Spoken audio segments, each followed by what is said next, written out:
This man, to me, matter of fact, last Thursday I was at a doctor's office, and when I got the call from this gentleman, I knew we were going to go ahead with this. We put this together in less than a week, this incredible lineup. The gentleman I'm speaking about was a former Premier of Queensland, and needs to be again, I might say, and resigned his place as the Lord Mayor of Brisbane to run in the next federal election. Please welcome Cambell Newman. Cambell, how are you? G'day, Pat. Thanks for having me, and it's great to be with you. And again, just echoing what Jürgen said, it's really good that you're doing this, and because it's critically important. It is time to really take a stand on some of the things that are going on in this country. How can we do that, Cambell? You're a strategist, you're a thinker, and I'll get on to vaccination passports in a minute. How can we make a stand in the right way? Well, I think the first thing is I've got to say, and I listened very closely to what Jürgen was saying about, really what is the basis of lawful authority.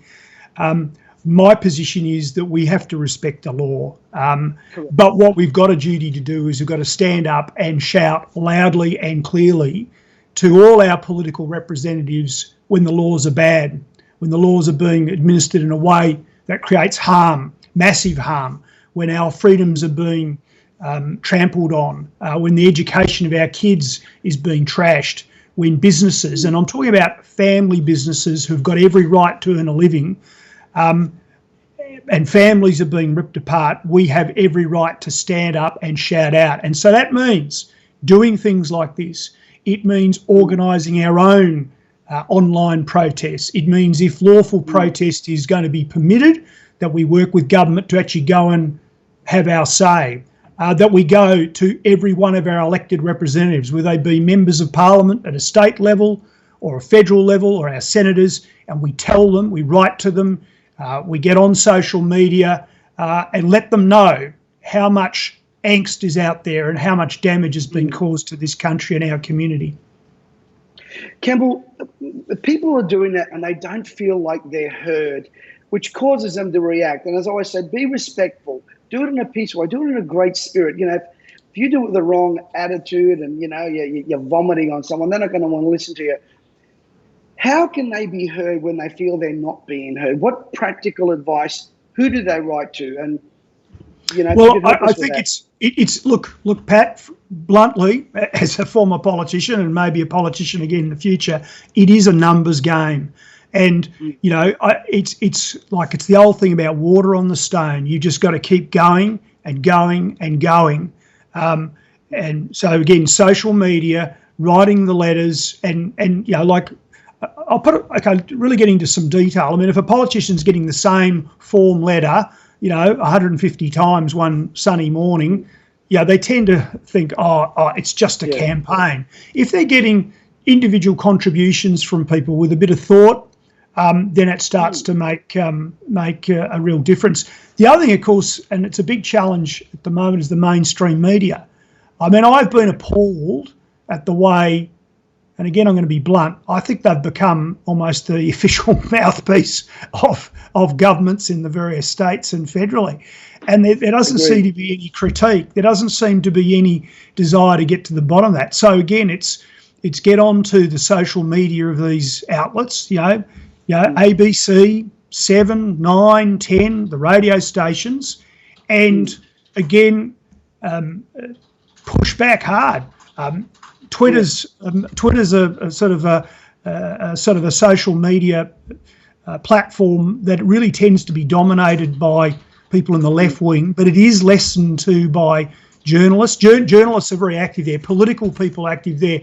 So for many people, they haven't, who are more conservative or even Christian, they haven't really used that medium. But I would recommend they get on and they follow journalists, they follow leading politicians. And when things are put out there, they push back hard there because a lot of journalists seem to think that public opinion in this country is what's on Twitter. That ain't the case. You know that, Pat. I know that, Pat. Correct.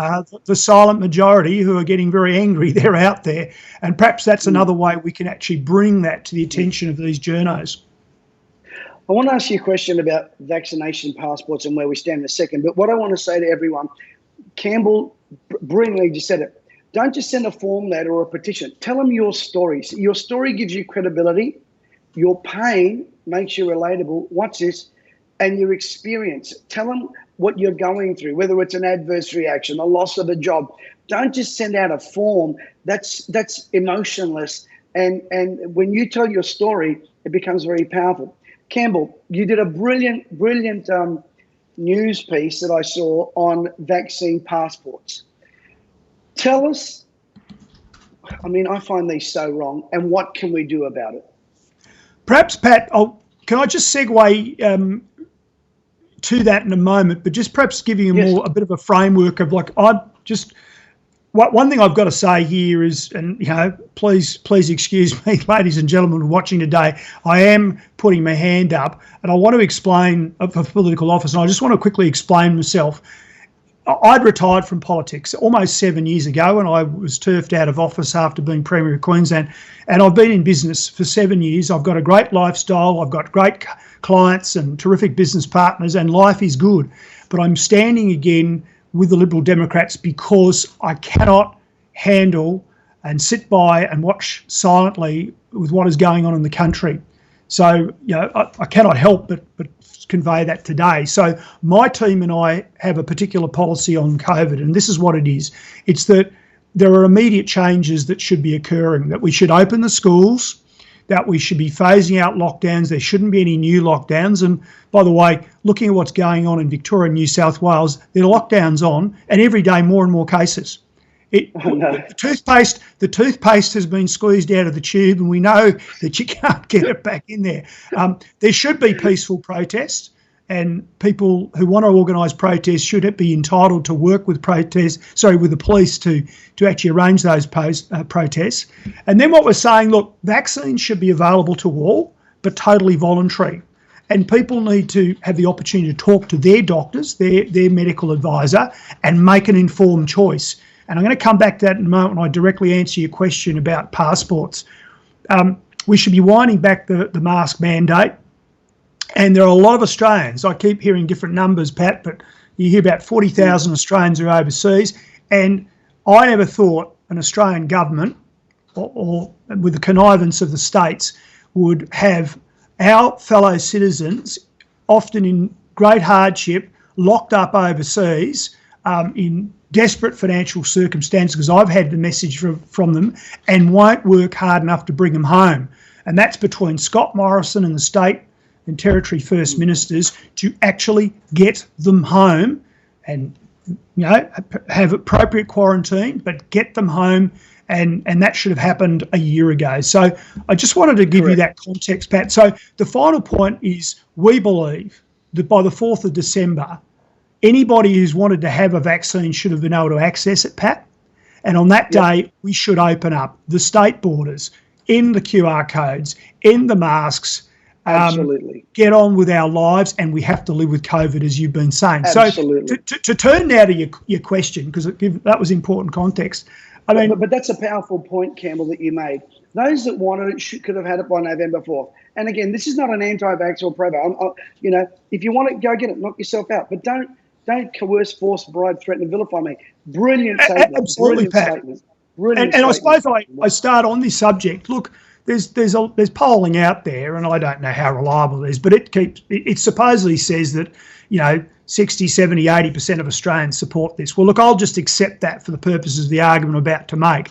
But just because a large number of people are saying they agree with something doesn't give them the right to actually do something that is against the beliefs or even the best interests, in some cases, of people who don't want to do it. And I start with this issue of informed consent.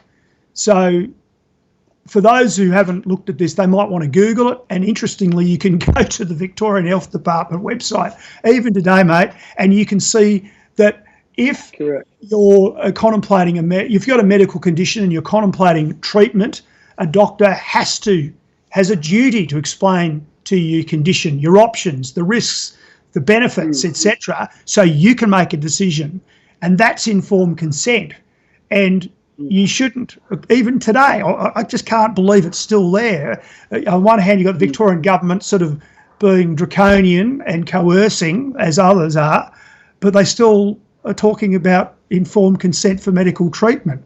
So it starts, my point starts with that. So I've been fully vaccinated. My wife's been fully vaccinated. We decided that worked for us, and we hope, by the way, that was a path to be able to then travel again and see our daughter overseas, etc. But it was our choice. And there are many, many Australians, though, who don't agree with that or can't do that or been advised by their doctors that they shouldn't. So, Pat, we should respect, as a free society, as a democracy, that choice. And we shouldn't have our governments engaging in coercion and blackmail. And there's this doublespeak. I'm really sorry, but we've got a Prime Minister who's literally writing letters to people saying, who are concerned about this, saying it's not compulsory. But then we've got a State Premier, Berejiklian, saying, well, if you want to live your life in any meaningful way, you've got to have a shot or you won't be admitted. And so I then throw in, and going back to what you said about what I did on TV, we didn't marginalise, ostracise people with HIV/AIDS. We didn't say they needed to carry a passport. We haven't had flu shot passports. And correct. And that was because we didn't want to marginalise and segregate people, and we shouldn't do it now. And then I get to a really important point, Pat, and this is what demolishes the argument about vaccine passports, in my humble opinion. And and you can see this even on the National Health Service in the UK. They've actually said it. I think it was the 6th of August. There was a report that was on their website, and it's this: that both vaccinated and unvaccinated people can still carry COVID-19. So you can be vaccinated, you can catch it, you can carry it. Yes, in my view, from what I've read, you've got protection. You don't have, you're not likely to go to hospital or have serious problems. But the point is you can still spread it. So I guess what I said that night on TV, Pat, was, so if I'm in a bar, or if I'm in a church, if I'm going to a cinema, and I've been vaccinated, I don't care two hoots, Pat. I don't care two hoots about the person next to me if they're vaccinated or unvaccinated. And frankly, the idea of me saying you've got to be vaccinated is saying, hey, like we're on the beach. Try this one. You're on the beach. I turn around to the guy next to me and I say, mate, would you please put sunscreen on? It's like, what's that got to? He's going, what's that got to do with me? So anyway, I think that look, if it was the case that you got the shot and then you couldn't carry it, that would demolish a lot of my logic. I've got to be reasonable and say that, but it's not the case. And so we've now got this crazy and coercive policy being implemented. It's going to divide families, workplaces, and social groups. I mean, what's going to happen? Imagine there's a birthday party for some kids. And the parents are standing at the door as the guests, the young guests, are arriving with their parents, and the parents are saying, "Well, have you got a vaccine passport?" Is that really what we're going to become? Or we're going to say, "Well, you can't come in." So a happy event's turned into a terrible event. So that's really what I've got to say on this, Pat. It's wrong. It shouldn't be happening. We must stand up and fight back against this, and we must respect people's rights. And there are other things, by the way, I could have said it, like it's going to become a de facto national ID card. And I've only been in one protest in my life, Pat. Maybe this is why I end with you today. But it was 1987. It was against the Australia card that the government was trying to bring in then, and that's particularly why I'm fired up about this as well. Our personal medical records being used to identify us and exclude us, not on. Cambell, we appreciate everything you're doing for the country. You're standing in the next federal election, so from what I understand, and for the Liberal Democrats, get behind Cambell. Write him letters of encouragement and support. Thank you for your time today, Cambell. And look, I'm sure people can find you. You go straight to Cambell Newman. He's not hard to find. Not hard to find, mate. Cambell, you're a national treasure, mate. So thank you so much, and God bless you. Pat, and thank you for the viewers today for their interest and passion. Thank you.